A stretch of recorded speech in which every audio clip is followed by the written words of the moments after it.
जी guys, आज मैं आप लोगों के साथ एक बहुत बेसिक लेवल का क्वेश्चन, बेसिक लेवल का क्या इंपॉर्टेंट क्वेश्चन है, क्योंकि एज लिमिट तो आपको सबसे पहले पता होनी चाहिए।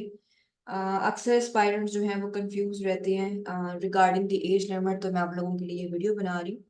देखिए, जब भी आप सीएसएस के एग्जाम के लिए अपियर हों तो आप याद रखें कि आपकी एज जो है वो क्या होनी चाहिए। एक तो आपकी एज होनी चाहिए 21 ईयर्स, और 30 से आप एक दिन भी ज्यादा बड़े ना हो।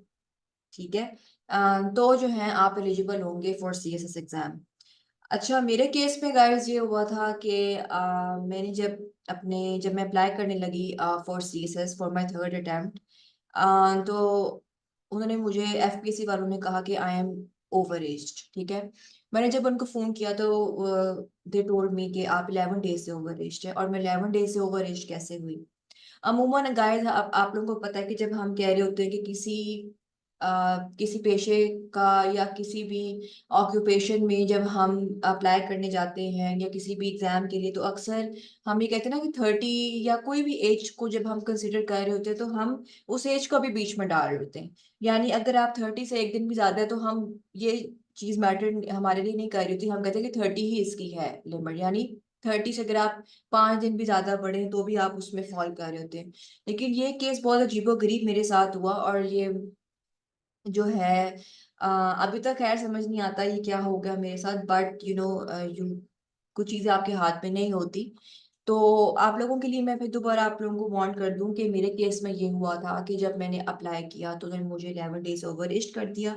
और वो कैसे किया, वो इस तरीके से किया कि जब मैं अप्लाई कर रही थी फॉर एमपीटी एग्जाम, मैं उस टाइम 29 ईयर्स की थी। और मेरे माइंड में ये था कि मैं तो 30 दिसंबर को, सॉरी 20 दिसंबर को मैं 30 की हो जाऊंगी, तो हूँ तो मैं 30 की, तो मैं बैठ जाऊंगी एग्जाम में। ठीक है। अमूमन तो कोई भी इसको पढ़े वो उसको यही समझ आएगी कि ऐसे ही है एग्जाम का एज क्राइटेरिया। लेकिन जब मुझे पता चला कि 11 डेज से ओवर एज हूँ मैं, तो वो बात मुझे समझ में नहीं आई। तो मैं आप लोगों को बता दूं कि वो क्या थी, ताकि आप लोग भी वो मिस्टेक ना करें।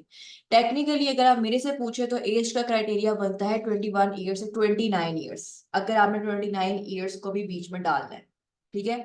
हम 30 ईयर्स की वजह से कंफ्यूज हो जाते हैं, हमें लगता है कि 30 की सारी एज भी इसमें शामिल है। ऐसा नहीं है। अब एफपीएससी क्या करती है कि वो कट ऑफ डेट एफपीएससी की है 31 दिसंबर, जो साल गुजरता है उस हिसाब से वो जो है एज को मैयर करना शुरू करता है एफपीएससी। तो अब मेरे सीन में ये था कि मैं चूंकि 20 दिसंबर को 30 की हो रही थी, तो इट मीन्स कि मैं 31 दिसंबर से होने से पहले पहले मैं 11 डेज की जो है मैं हो गई थी। ओ- मतलब 11 डेज पहले मैं 30 की हो गई ना।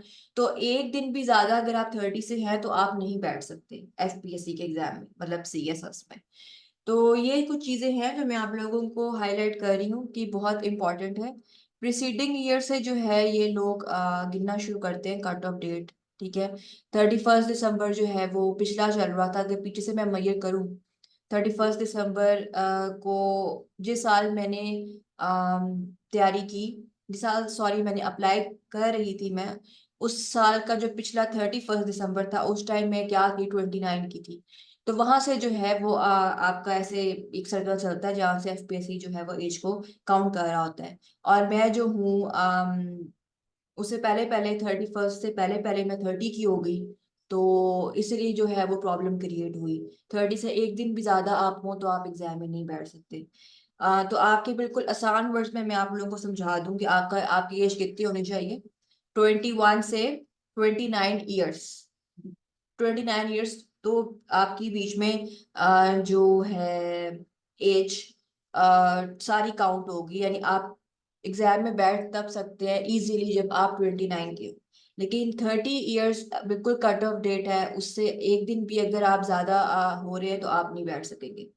ठीक है। अक्सर लोग सवाल पूछ रहे होते हैं कि जी वो फलां साल में जून के महीने में वो 30 के हो जाएंगे, और एग्जाम जो है वो उससे अगले साल है, तो क्या वो बैठ सकते हैं एग्जाम में। तो वो नहीं बैठ सकेंगे। ठीक है। तो ये क्राइटेरिया प्लीज काइंडली आप लोग अच्छी तरह सुन लें। और इसी तरीके से चले, आप लोगों के लिए फिर दोबारा आसानी के लिए मैं मेंशन कर दूं कि 21 से 29 जो है बेसिकली जो है एज है 30 जो है वो कंफ्यूजिंग है बहुत ज़्यादा स्टूडेंट्स के लिए। अक्सर मेरी तरह जो है लोगों की अटेम्प्ट रह जाती है। मेरे मेरे केस में ये हुआ कि मैं आई वाज़ अज्यूमिंग कि मेरी एक लास्ट अटेम्प्ट है और मैं 1 और 10% श्योर थी कि इस दफ़ा मेरा क्लियर हो जाएगा। अनफॉर्चुनेटली नहीं हुआ क्योंकि बैठी ही नहीं, तो क्या क्लियर होना था। तो ये प्लीज़ आप जो हैं एज क्राइटेरिया अच्छी तरह से अपने माइंड में रख लें और फिर इस हिसाब से जो है आप लोग अपनी तैयारी करें। Thank you so much.